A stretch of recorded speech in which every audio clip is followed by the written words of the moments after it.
Hey guys, and welcome to another day of Vlogmas. Today I thought I would go through what I read in the month of November because as it turns out, November was a really weird reading month. What I mean by that is that in the month of November I was picking up a lot of things and yet not really finishing anything when I look back on it, so I thought I would go through everything I did finish first and then get into what I am currently reading because there's a lot more of that. So to start off the month, I had a rather disappointing DNF, which was A Whisper of Leaves by Ashley Capes. Now this was on my fall TBR and I picked it up right at the end of October going into November because I had hoped it would be the perfect Halloween read.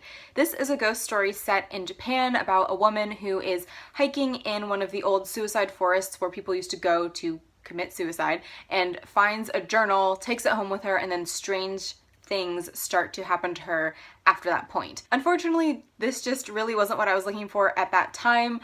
It very much reminded me of kind of like a bad horror film where you know you're gonna get scared but you're not expecting great cinematography. The plot and the dialogue's kind of cheesy and it feels very much just like setting you up for a scare. That's kind of what it felt like, so I DNF'd it at the time. Maybe I will go back to it later. Who knows. Then I finished the audiobook version of The Sellout by Paul Beatty, which is what just won the 2016 Man Booker Prize, so congratulations, sir, you wrote a very compelling novel. The Sellout is about an African-American man who never really gets named. He is called The Sellout by some members of the community, but beyond that, he doesn't get a name. He's raised in a very small, tight-knit African-American community in I guess what seems to be Los Angeles County here in California, and he's raised by a very strange father who is very interested in what it means to be a black person and likes to use his son to perform like social experiments. Basically, this really skews the sellout's viewpoint of what it means to be an African-American man in the world, and we find him, like the novel opens, when he is at the Supreme Court facing charges of having reinstated segregation in his home community and of owning a slave. So that sets you up for a very interesting story. I mentioned this in my October wrap-up, but I really don't think this is the kind of book I would have made it through if I hadn't been listening to it on audiobook. Knowing my own personal reading taste, I don't think this is something I would have enjoyed in written form.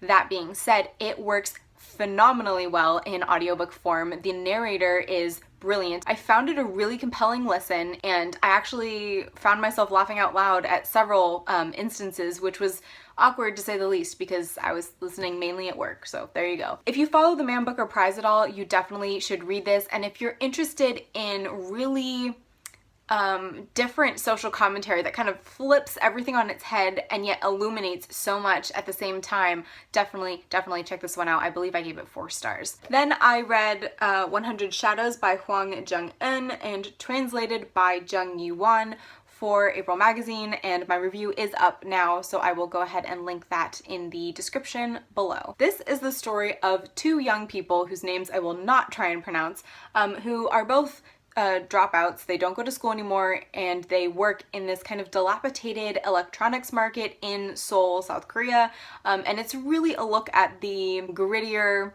hodgepodge, low-ranking aspects of Seoul society. Kind of in the background of this story is the fact that the electronics market is slowly disappearing one building at a time because a developer wants to build fancy new apartment buildings, and that's what happens. Gentrification, man. So that's a really real social issue, but at the same time there's a fantastical element because in this world, people's shadows rise up.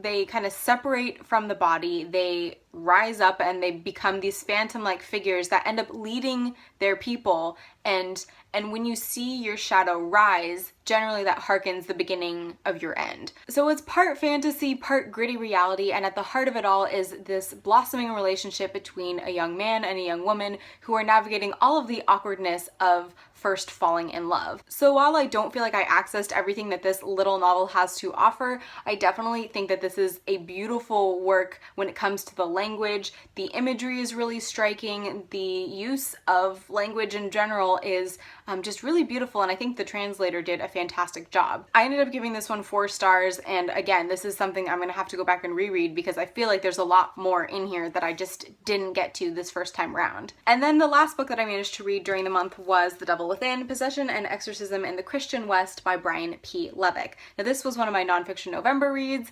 and unfortunately, because I was so determined to get through this very dense book, I didn't really get to pick up any of the other nonfiction books on my TBR, which is definitely a shame. So this is pretty much exactly what it sounds like. It is a look at the history of demons and possession and exorcism in the Christian world, starting in like Christian antiquity. I would recommend this for people who are really hardcore interested in demonology, and I liked that Brian P. Levick doesn't necessarily say, yes, demons exist, no, demons don't exist. That's not the point of this book, but he says, assuming that people who have demonstrated the symptoms of possession over the years believe themselves to be possessed, what does them acting out that social role, what does that do to society, and how can we look at that now, and what can we get out of that? So yes, this is very dense. I am interested in that. I've taken a few classes on related topics when I was in school,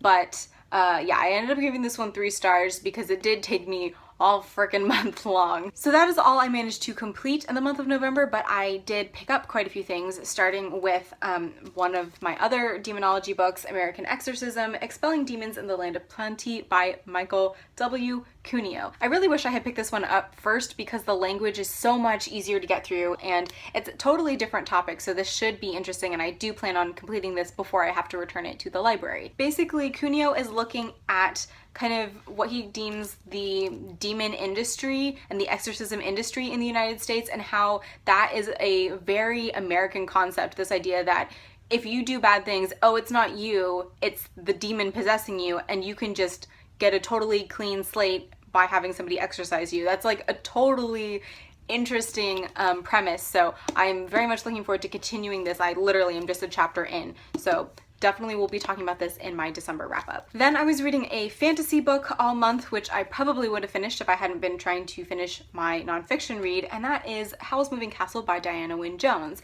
I picked this one up so that I could compare it to the film for my Year of Miyazaki video, which is now up, but I was really stunned to find out that they are like so different, like 110% different. I read this one years and years ago, and apparently I remembered nothing of the ending because I just read a bit that I was really shocked by, which I don't want to explain because that would totally give away the twist here.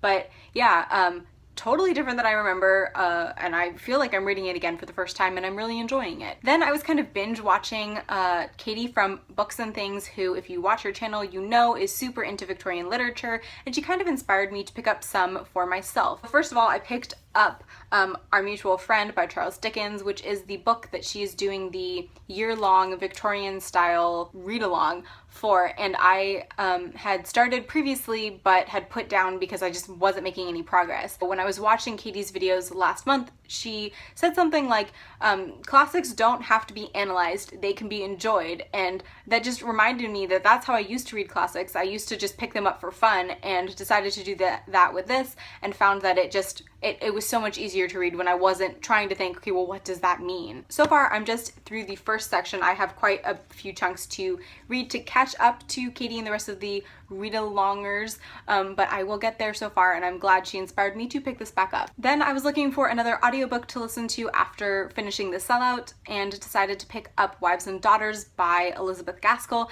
and I am really loving it so far. A fun fact is that Wives and Daughters is actually my very favorite miniseries ever. I think it is spectacularly, why is that word so hard to say? I think the acting is fantastic. I think the world it is set in and kind of the storylines are really basic on one level and yet so engrossing on another, and I am really enjoying the audiobook. So that's everything I read in the month of November and what I am currently reading, and I know I have a lot going right now.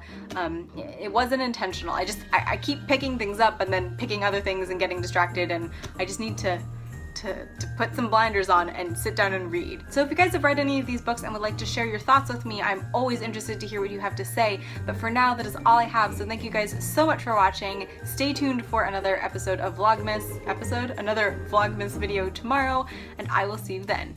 Bye!